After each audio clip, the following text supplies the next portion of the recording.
레위기 2장 11절에서 13절의 말씀이 되겠습니다.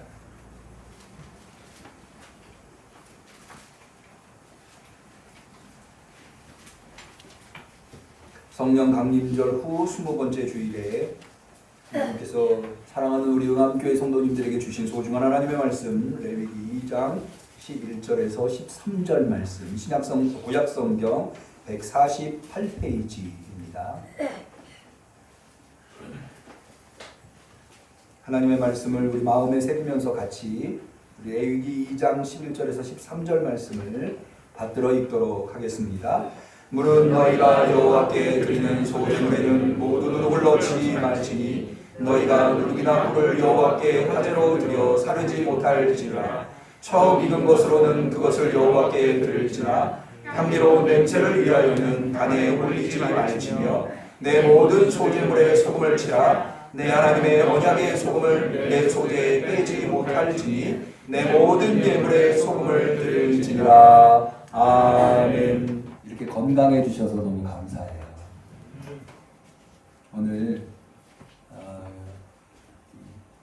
예배 처소에 나와서 예배 드리시는 성도님들 뿐만 아니라 비대면 예배로 가정에서 있는 곳에서 예배 드리시는 모든 성도님들이 오늘 이 시간을 통하여서 하나님이 베푸시는 놀라운 은혜, 특별히 건강의 축복을 받으시기를 주님의 이름으로 간절히 축원합니다.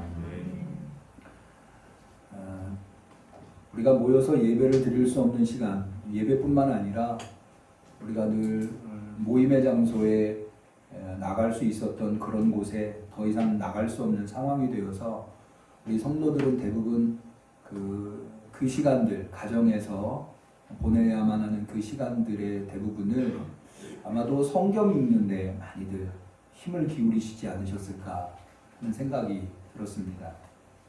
근데 여러분 어떠세요? 성경 읽으실 때 성경이 모두 66권인데 제일 읽기 힘든 부분이 어디십니까?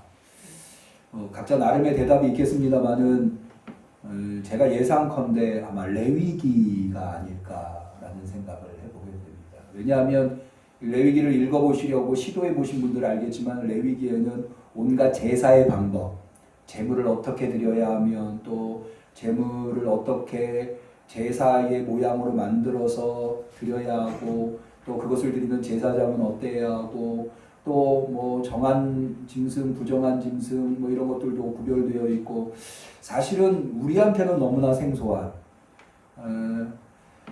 성경에는 여러 어려운 본문들이 있습니다만은 뭐 출애굽기에 나오는 이 법전들 그런 부분들도 참 어려운데요. 그래도 그 법전은 우리의 일상생활에서 조금이라도 경험해 볼 수 있는 우리가 어느 정도는 알아차릴 수 있는 내용들이라면 이 레위기에 있는 내용들은 너무나 생소하고 용어도 생소하고 또 의미도 잘 모르겠고 이런 걸 읽다 보면 사실 속으로 이런 생각이 들곤 합니다. 레위기를 이렇게 어려운데 읽어야 할 필요가 있을까? 왜냐하면 레위기의 주된 내용이 제물에 관한 이야기, 제사에 관한 이야기, 또 제사장에 관한 이야기, 이스라엘 절기에 관한 이야기 이런 내용이거든요. 그런데 예수 그리스도를 우리는 유대교인이 아니잖아요. 우리는 기독교인이죠. 예수님을 믿는 사람들이죠. 예수님이 오신 이후로 사실 우리는 레위기에 규정되어 있는 제사를 더 이상 드리지 않고 있지 않습니까? 드리지 않을 뿐만 아니라 드릴 필요도 없죠. 왜냐하면 이 레위기에 주로 이제 제물을 다루고 있는데 더 이상 우리는 짐승을 잡아서 하나님 앞에 제사를 드릴 필요가 없죠. 왜냐하면 예수님께서 온전한 완벽한 하나님의 어린 양으로서 세상의 모든 죄를 예수 그리스도의 십자가에서 해결하셨다고 믿고 있기 때문에 다시 말해서 우리가 하나님 앞에 더 이상 레위기에 있는 대로 제물을 드릴 필요가 없는 게 온전한 하나님의 제물로 예수님께서 자신을 드렸기 때문에 우리는 더 이상 그럴 필요가 없다고 하는 거죠. 우리 모두 그렇게 믿으십니까? 그러니까는 여기 나와 있는 제물을 어떻게 잡아야 하며 어떻게 뭐 각을 떠야 하며 뭐 흔들고 들고 요제, 전제, 화제 이런 용어들을 우리가 알 필요가 있을까? 또 제사장에 관한 이야기도 많이 나오는데 우리에게는 또한 예수님께서 대제사장, 온전하며 또 하나님 앞에서 가장 완벽한 대제사장으로서의 역할을 해주셨지 않았습니까? 히브리서 4장 14절에 보면 그러므로 우리에게 큰 대제사장이 있으니 승천하신 자 곧 하나님의 아들 예수시라 라고 되어 있어서 예수님께서 한 번에 또 온전히 대제사장이 되어주셔서 레위기에 나와 있는 대제사장의 규정들을 우리가 굳이 알 필요가 있나. 성전에 관한 것도 마찬가지죠. 우리가 예루살렘 성전이 더 이상 필요가 없죠. 우리는 예수 그리스도께서 십자가에 죽으시고 부활하셔서 세우신 그리스도의 몸으로서의 성전에서 우리는 예배를 드리지 않습니까? 요한복음 2장 19절에 보면 예수께서 대답하여 가라사대 너희가 이 성전을 헐라 내가 사흘 동안에 일으키리라. 유대인들이 가로되 이 성전은 46년 동안에 지었거늘 헤롯 대왕이 예루살렘 성전을 46년 동안 지었죠. 내가 3일 동안에 일으키겠느냐 하더라. 그러나 예수는 성전된 자기 육체를 가리켜 말씀하신 것이라. 라고 해서 우리에게는 더 이상 예루살렘 성전이 필요가 없는 겁니다. 그런 의미에서 볼 때 우리는 이렇게 어렵고 이해도 잘 안 되고 또 여기에서 얻을 수 있는 교훈도 별로 없는 이 제사 규정에 관한 레위기를 하나님의 말씀으로 굳이 이걸 읽고 힘들게 이해하려고 할 필요가 있을까? 이런 생각이 듭니다. 그래서 그런지 사실 목회자들이 제일 설교하기 어려워하는 성경 본문도 이 레위기입니다. 너무나 전문적이고 또 더 이상 이대로 이게 제사를 드릴 필요가 없어요. 그래서 제가 오늘 레위기를 선택한 이유도 제가 지난 3년간 저는 늘 설교를 하려고 본문을 성경 말씀을 선택할 때 여러 가지를 고려합니다만 그중에 중요하게 고려하는 것이 성경 66권 전체가 다 하나님의 말씀이기 때문에 어느 한 곳에 편중되지 않고 골고루 우리 성도들이 다 하나님의 말씀을 좀 접할 수 있도록 설교 본문의 말씀을 선택하는데 지난 3년간 제가 레위기를 가지고 설교한 것이 재작년에 오후 예배 때 한 번 설교한 것 외에는 없더라고요. 그래서 저에게도 사실은 이 레위기가 참으로 어려운 하나님의 말씀입니다. 그런데 이 레위기를 그럼에도 불구하고 66권 성경 안에 넣었다는 거죠. 더 이상 예수 그리스도를 통해서 필요가 없는 것처럼 보이는 이 레위기를 우리 신앙의 선조들은 빼지 않고 하나님의 말씀으로 여러분 우리 응암교회 성도님들은 66권에 있는 성경 말씀을 모두 하나님의 말씀으로 믿으십니까? 우리는 그 신앙 위에 있는 거죠.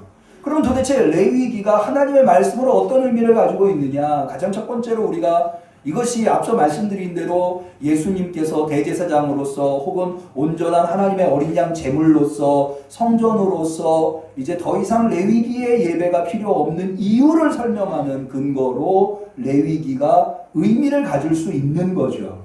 그러니까 예수 그리스도와 이 구약의 제사 제도의 연관성, 그래서 예수님께서 자기 자신을 대제사장으로서 혹은 희생제물로 십자가 위에서 드린 그것이 가지고 있는 의미가 무엇인가를 우리는 레위기를 통해서 발견해 볼 수가 있습니다. 그런데요, 그것 이전에 이거는 기독교와의 관련성 속에서 이해하는 건데요. 레위기는 구약 안에 있는, 특별히 모세오경 안에 있는 하나님의 말씀입니다. 사실 이 모세오경은 이스라엘의 역사 속에서, 이스라엘의 신앙 속에서 가장 오래된, 가장 권위 있는 하나님의 말씀이기도 합니다.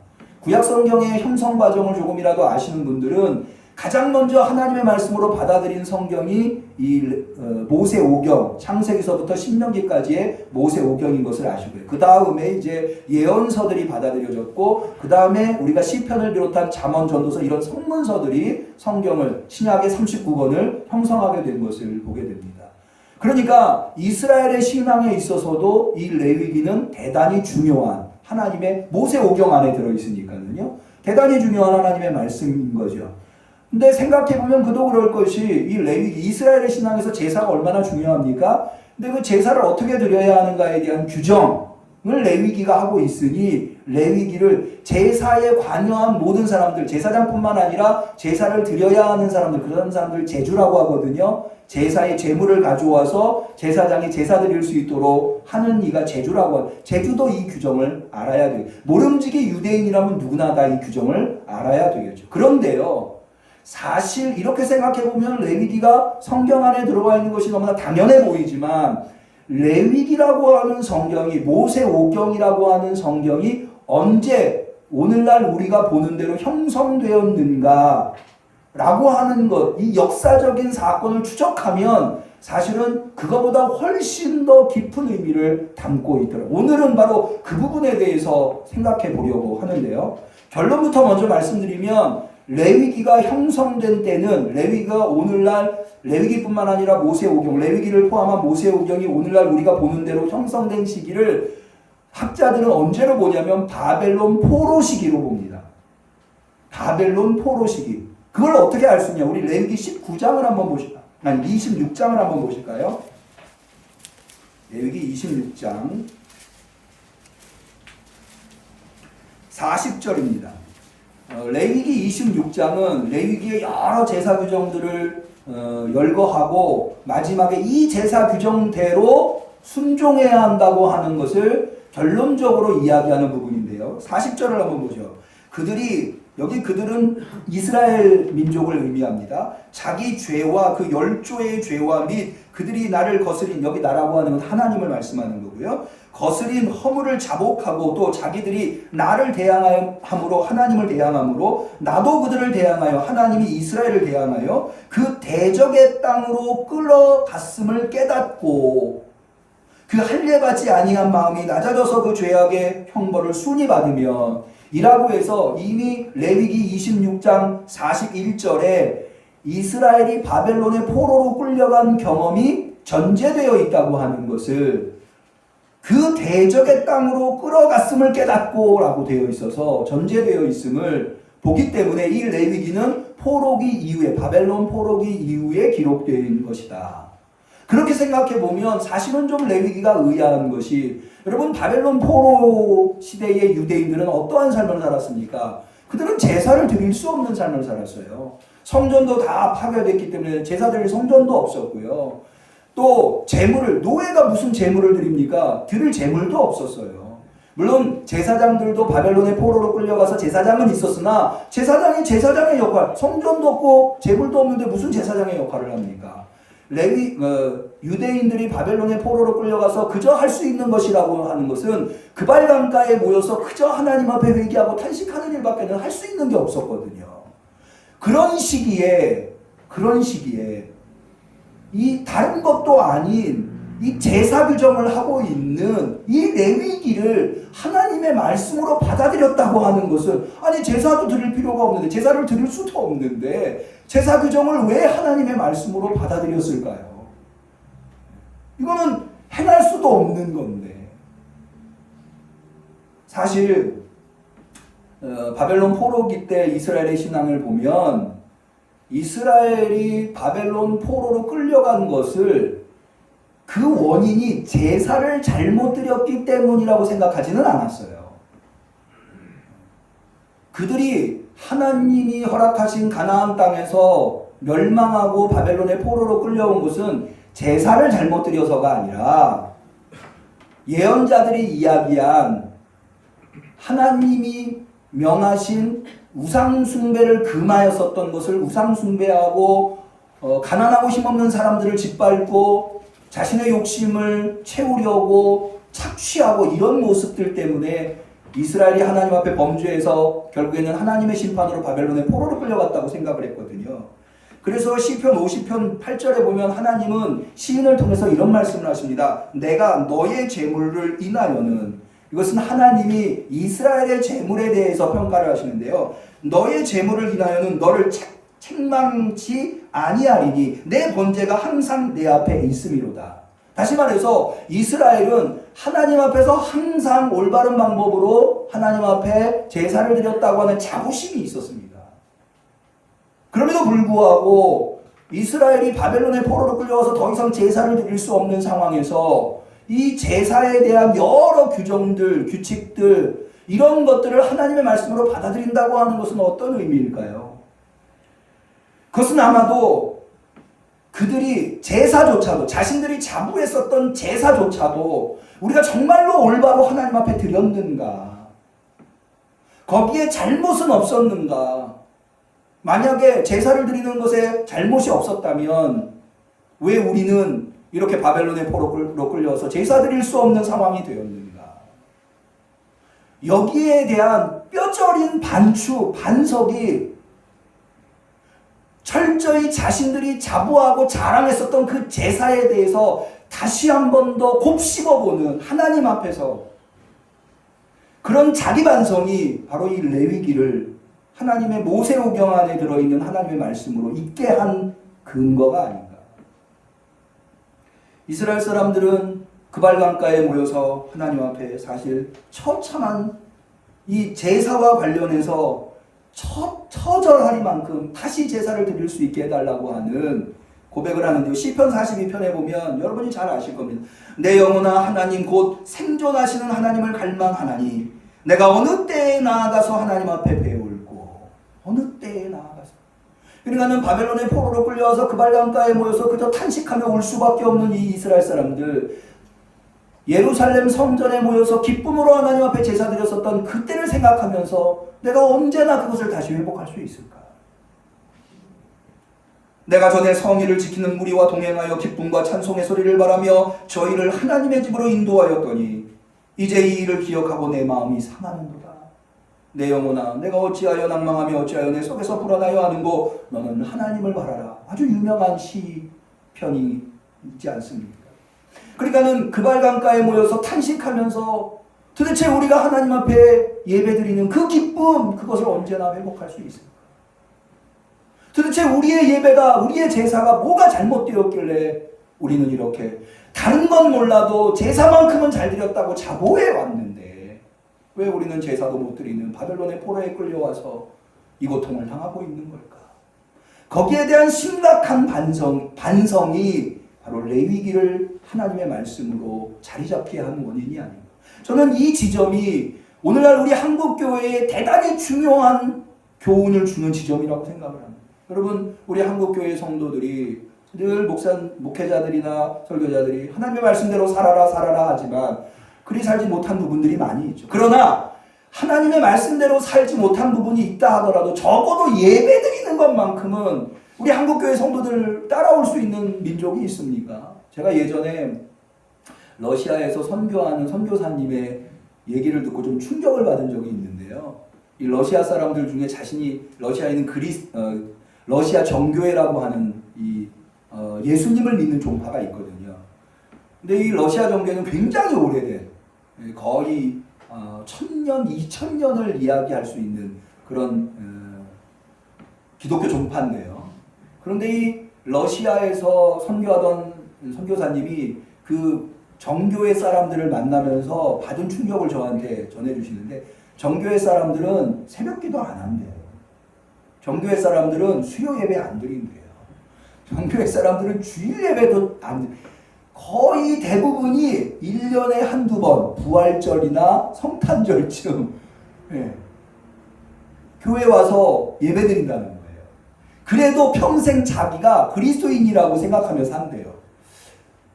여러분, 우리가 만약에 어떤 사람이 부활절이나 성탄절이나 와가지고 달걀이나 선물이나 받아, 우리가 그 사람을 그리스도인이라고 얘기할 수 있을까요?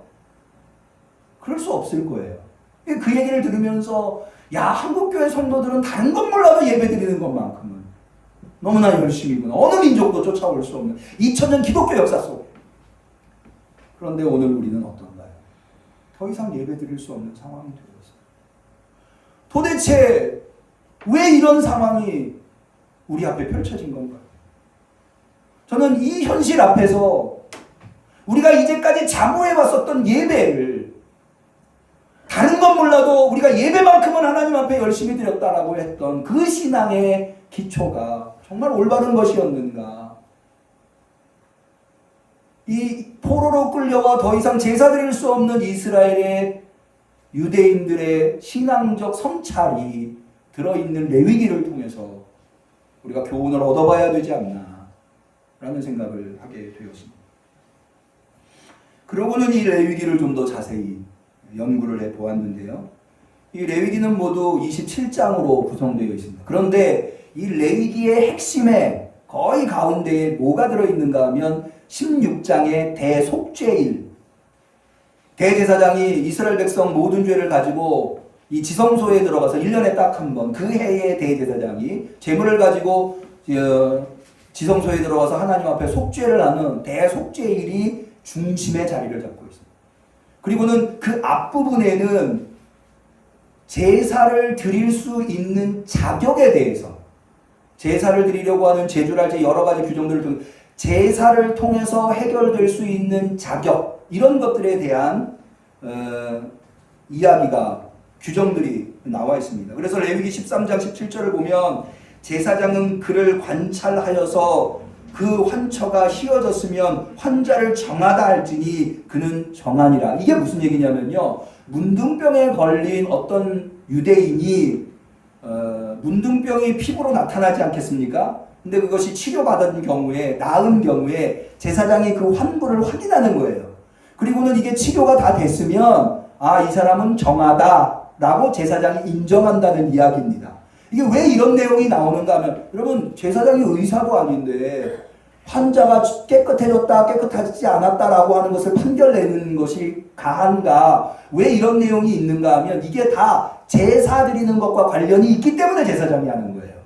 왜냐하면 문둥병에 의해서 환부가 더러워지면, 환부로 인해서 더러워지면 제사 드리러 나올 수가 없거든요.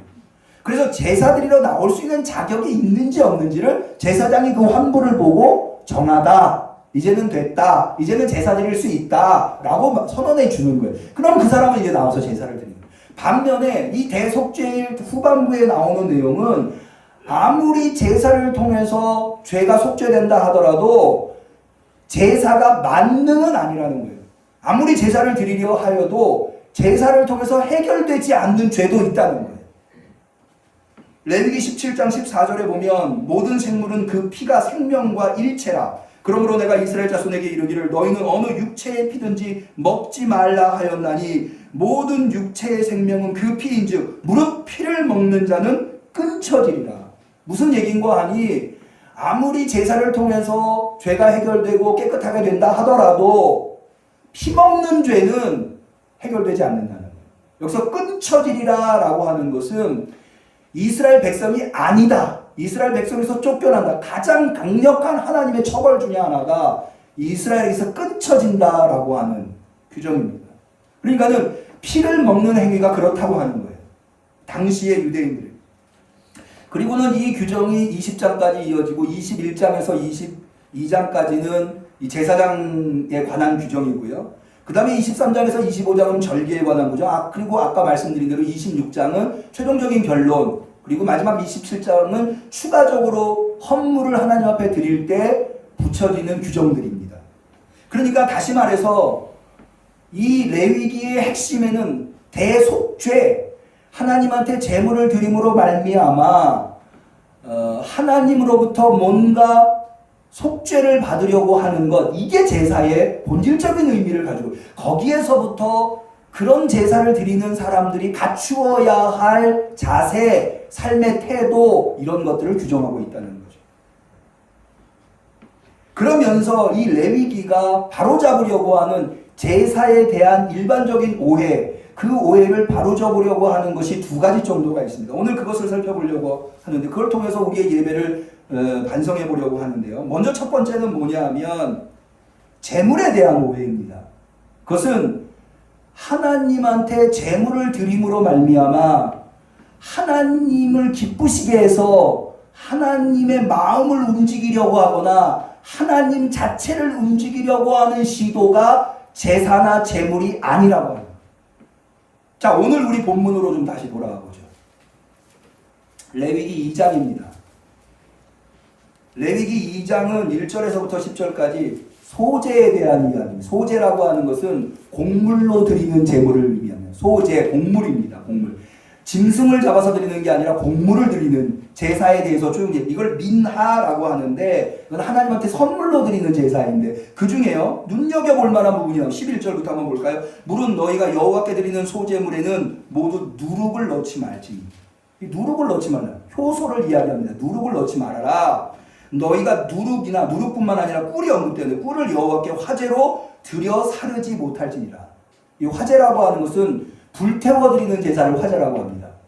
그러니까는 곡물에다가 누룩이나 꿀을 넣어서 불태워 하나님 앞에 드리는 제사는 절대 하지 말아라 라는 이야기예요. 그러면서 12절을 좀 볼까요?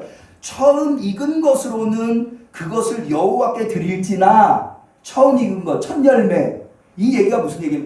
첫 열매에는 누룩이나 꿀을 넣어서 하나님한테 드릴 수 있다는 거예요. 근데요, 사실은요, 이게 가능한 이유가, 이거는 하나님 앞에 드린다고 표현됐지만 이것은 누구의 몫인가 하면 제사장의 몫이에요. 이건 사람이 먹는 거예요.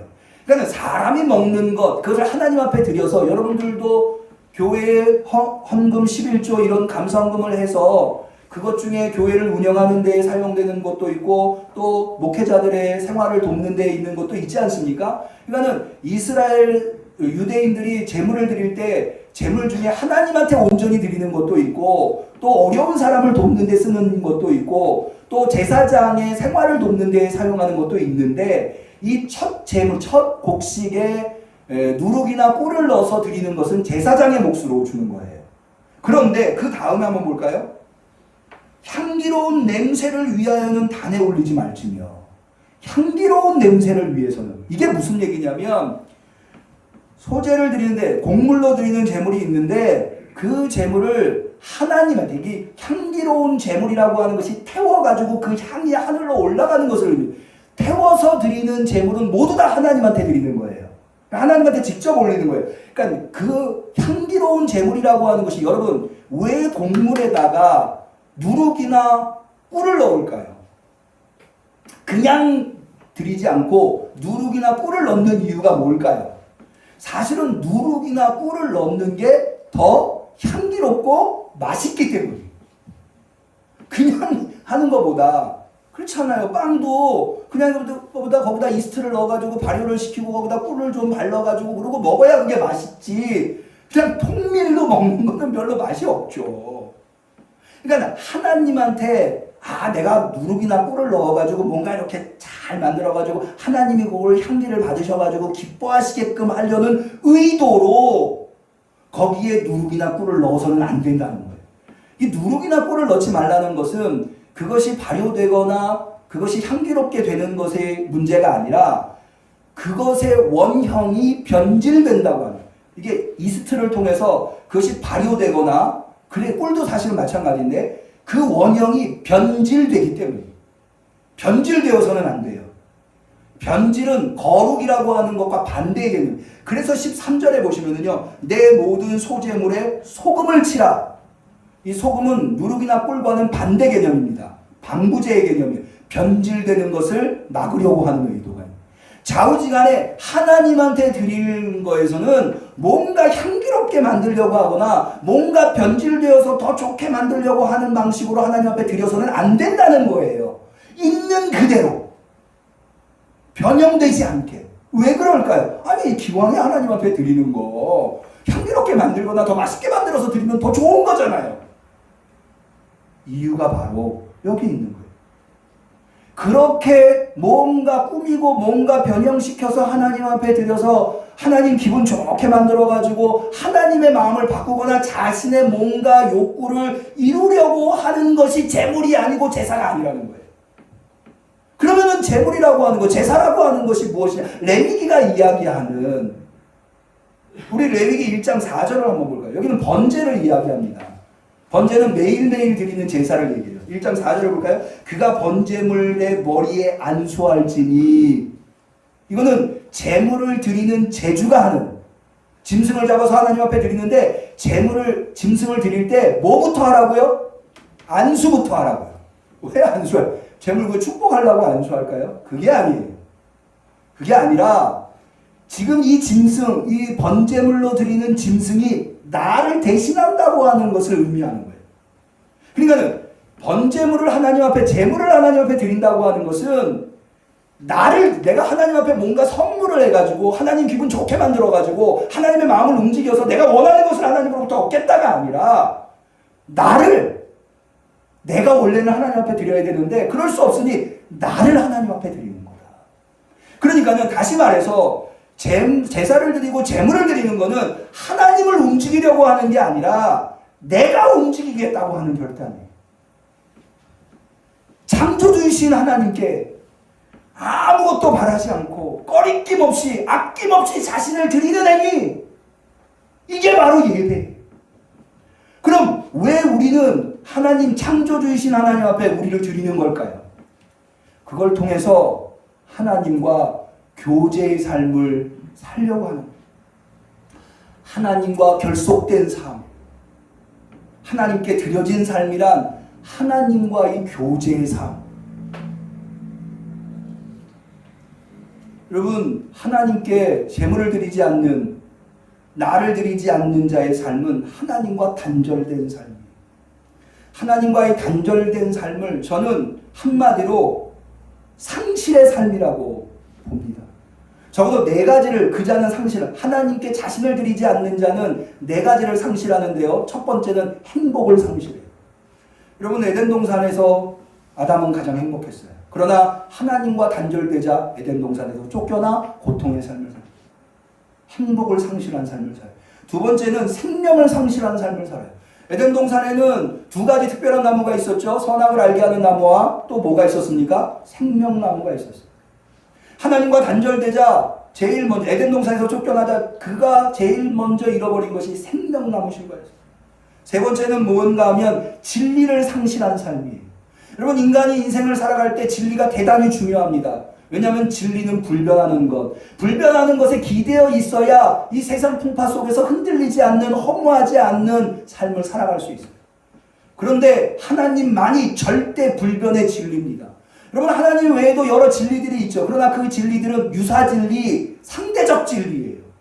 오직 하나님만이 절대 진리인 줄로 믿으시기를 바랍니다. 하나님이라고 하는 절대 진리가 있어야 다른 진리가 가치를 가져요. 왜냐하면 절대 진리가 없는데 상대 진리가 진리로 인정될 수가 있어요. 이 부분에 대해서는 좀 더 설명을 필요하지만 지금 시간이 없어서 진리를 상실한 삶을, 마지막 네 번째로는 가치를 상실한 삶을 살아요. 여러분, 인간이라고 하는 존재가 왜 가치 있습니까? 무엇으로 인간의 존재가 가치 있다고 하는 것? AI를 연구하는 많은 학자들이 사실은 AI가 발달되면 굉장히 두려운 시대가 올 거라고. 왜냐하면 AI한테 인간이 가치 있는 존재라고 하는 설명이 불가능하다고 봐요. 왜냐하면 AI는 신을 인정하지 않아요. 여러분, 인간의 모든 문화와 모든 삶의 기초들이요, 법도 마찬가지예요. 다 인간의 존엄이라고 하는 것을 기반으로 하고 있어요. 인간의 존엄. 근데 인간이 왜 존엄하죠? 인간이 뭐 때문에 존엄하죠? 그럼 자연과학에서 이야기하는 인간은 원숭이로부터 와서, 원숭이나 인간이나 별반 차이가 없어요. 인간의 문화라는 것도 마찬가지예요. 짐승의 그것과 별반 차이가 없는 거예요. 다 상대적인 거니까. 그러니까 하나님이라고 하는 존재가 없으면 인간이라고 하는 존재의 가치를 부여할 방법이 없는 거예요. 한 가지 단적인 예로, 여러분, 갈릴레오가 지동설을 주장하잖아요. 천동설이 아니라. 당시에는 천동설. 그런데 종교재판을 받죠. 그게 왜, 아니, 과학적인 사실을 얘기했는데 왜 종교재판을 받는 줄 아세요? 왜 고대 사람들은 지동설이 아니라 천동설이라고 생각해요? 지구에 누가 있어요? 하나님이 가장 귀하게 만드신 인간이 지구에 있거든요. 그러니까는 지구가 우주의 중심이 되어야 되는 거예요. 그런데 갈릴레오는 그게 아니라는 거예요. 자기가 가만 보니까 지구가 돌고 있다는 거죠. 태양을 중심으로. 그래서 그게 종교재판을 받게 되는 거예요. 인간의 가치가 떨어지기 때문에. 그 가치가 떨어지면 그를 만든 하나님의 가치가 떨어지기 때문에. 여러분, 인간의 가치라고 하는 것은 하나님과의 교제 속에서 증명되는 거지 그 무엇으로도 증명이 안 됩니다. 이 네 가지를 상실하는, 저는 사실 현대인들의 가장 큰 불행이 이거, 행복을 상실하고 생명을 상실하고 진리를 상실하고 가치를 상실한, 여기에 현대인들의 가장 큰 불행과 혼란이 있다고 봅니다.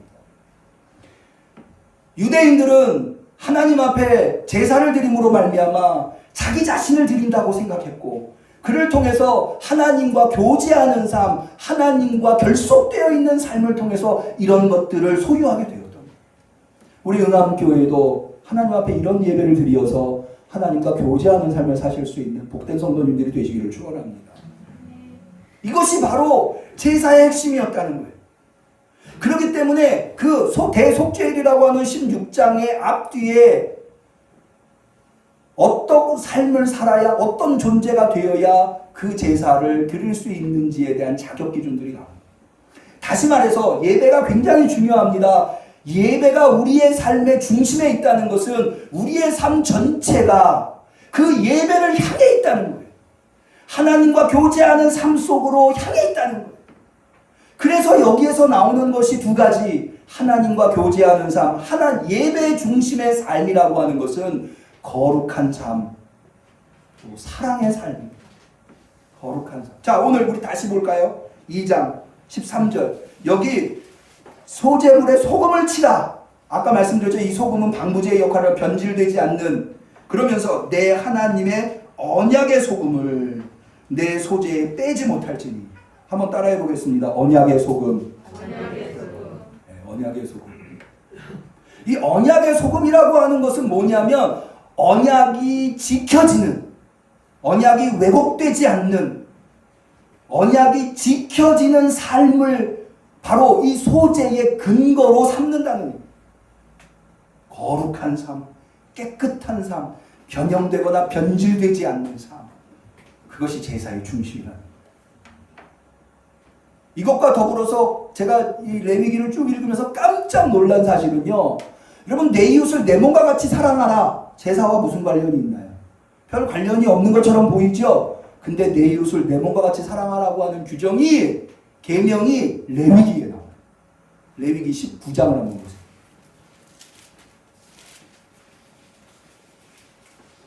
19장 18절. 여기는 좀 다 찾으셨으면 좋겠어요. 레위기 19장 18절은 같이 좀 읽어. 아주 중요한 말씀이기 때문에. 자, 찾으셨습니까? 우리 한번 같이 마음에 새기면서 한번 읽어보도록 하겠습니다. 원수를 갚지 말며 동포를 원망하지 말며 이웃 사랑하기를 내 몸과 같이 하라. 나는 여호와니라. 아니, 제사 규정과 이게 무슨 상관이 있어요? 그게 바로 하나님과 교제하는 삶이기 때문에. 하나님과 교제하는 삶을 사는 자는 사랑의 삶을 살 수밖에 없어요. 그래서 예수님은 요한복음 15장에 이렇게 말씀하십니다. 아버지께서 나를 사랑하신 것 같이 나도 너희를 사랑하였으니 나의 사랑 안에 거하라. 내가 이것을 너희에게 이루면 내 기쁨이 너희 안에 있어 너희 기쁨을 충만하게 하려 함이니라. 할렐루야. 이렇게 하나님과의 교제의 삶을 살면서 그 삶의 형태가 거룩함과 사랑의 실천이라면 그 삶은 기쁨의 삶으로 가득 차게 된다고 합니다. 여러분, 현대인들이 왜 이렇게 기쁨을 잃어버린 삶을 삽니까? 현대인들만큼 많이 소유한, 역사 속에 소유한 사람들이 있었습니까? 현대인들만큼 그렇게 많은 교육을 받은 사람들이 있었습니까? 그런데도 왜 그들은 기쁨을 상실합니까? 하나님과 교제하는 삶, 거룩한 삶, 사랑의 삶을 잃어버렸기 때문에. 한 가지 더 말씀드려야 할 게 있어요. 그러면 이런 하나님과의 교제의 삶은 우리가 하나님 앞에 제물을 드렸기 때문에 가능한 것인가? 하나님과 교제하는 삶의 근거가 제물인가? 아니라는 거예요. 제물에 대한 여러 규정들을 이야기하고 있지만 하나님이 우리와 교제하는 삶을 허락하신 것은 전적으로 제물 때문이 아니라 하나님의 은총이라는 거예요. 여기에는 아주 놀라운 원리가 있는데요. 여러분은 왜 짐승을 잡아서 하나님 앞에 드립니까? 짐승을 잡아서 드린다는 건 죽였다는 거예요. 여러분, 죄의 결과가 뭡니까? 죄의 싹은 사망. 여러분, 우리가 범죄하면 사망이 우리를 찾아와요. 그래서 우리는 죽을 수밖에 없어요. 그래서 죄의 싹은 사망이에요. 근데 내가 죽을 수밖에 없지만 하나님은 그 사망이 작용하도록, 나에게 작용하도록 하는 것을 막아주시려고 그 사망이 대신 작용할 수 있는 다른 존재를 허락하셨는데 그게 제물인 거예요. 그러니까는 우리가 하나님 앞에 제물을 잡아 드릴 수 있다는 거는 내가 죽어야 되는데 하나님이 이 제물이 죽는 것으로 너의 죄의 작용, 필연적인 작용. 예를 들어서 내가 누구를 때렸어요. 그럼 그 사람 가만히 있겠어요? 필연적으로 그 사람이 나한테 가해하겠죠? 이게 필연적인 인과응보의 결과예요. 내가 죄 졌으니까 내가 죽어야 돼. 그런데 내가 죽을 수 없으니 이 사망이 작용할 수 있는 대체물로 제물을 허락하신 거예요. 이 제물은 나에게는 은총인 거예요. 그러므로 하나님과 교제하는 삶의 근거는 제물이 아니라 하나님의 은총입니다. 하나님이 나를 사랑하셔서 나와 교제하기로 하나님이 결단하시고 하나님과 교제하기 위해서 내 죄를 해결하시기 위해서 은총으로 제물이라고 하는 것을 대신할 수 있도록 허락하신 겁니다. 여러분들에게 깨달음이 있으시기를 축원합니다. 그러므로 올바른 예배자의 예배란 이 세 가지, 하나님의 은총에 기반하여 하나님께 드려지는 거룩하고 하나님과 교제하는 사랑의 삶을 살아가는 것.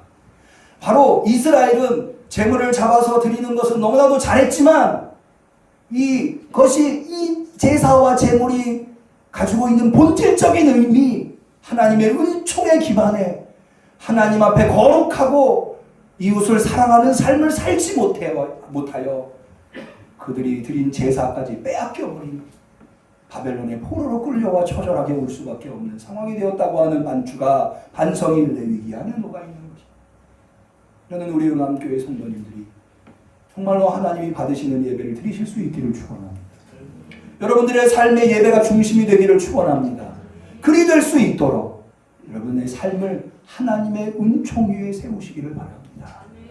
어찌하든지 타락한 세상 속 거룩하고 사랑이 넘치는 하나님과 교제하는 삶을 사시는, 그리고는 다시 하나님 앞에 나와서 예배로 하나님께 영광 올려드릴 수 있는 우리 성도님들이 되시기를 주님의 이름으로 간절히 축원합니다. 기도하겠습니다. 하나님 아버지, 오늘 우리에게 오랜만에 이렇게 모여서 예배를 허락하시니, 드릴 수 있는 예배를 허락하시니 참으로 감사를 드립니다. 주님, 몰랐습니다. 예배 드리는 것조차도 하나님의 은총이었다고 하는 것, 그리고 그 예배라고 하는 것이 오늘 주일 예배 11시에 와서 드리는 것으로 끝이 아니라 예배가 교제하는 삶이었다고 하는 것. 이제 결단합니다. 은총의 사람이 되겠습니다. 거룩한 성도가 되겠습니다. 이웃을 예수님처럼 내 몸처럼 사랑하는 하나님의 자녀가 되겠습니다. 우리 응암교회와 성도들을 도와주옵소서. 예수님의 이름으로 기도 올리옵나이다. 아멘.